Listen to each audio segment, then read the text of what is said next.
Assalamualaikum and hello everyone. We from DE1A.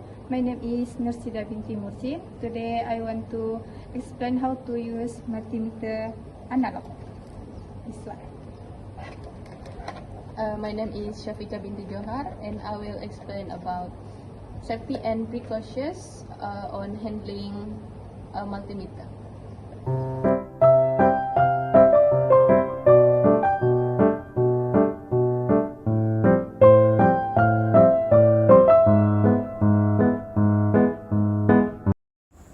So first of all, we must to find the right scale on an analog multimeter.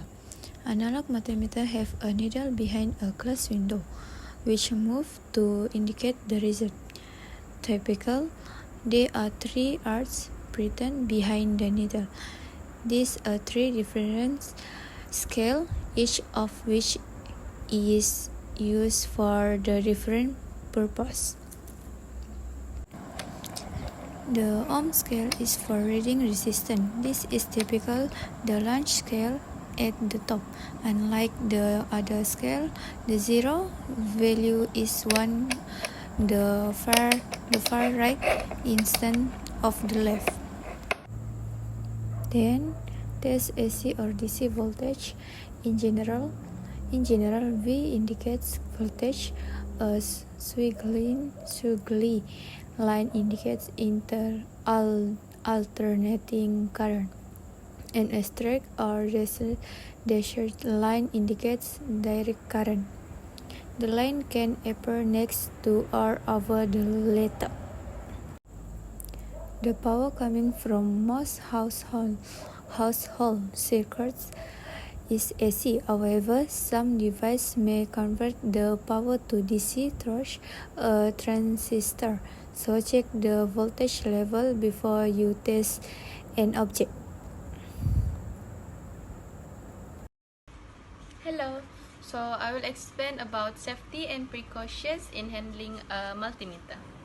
Number 1, do not overload any meter. When in doubt, you can use a high range that you know will not be overloaded. You can always switch to a lower range if necessary.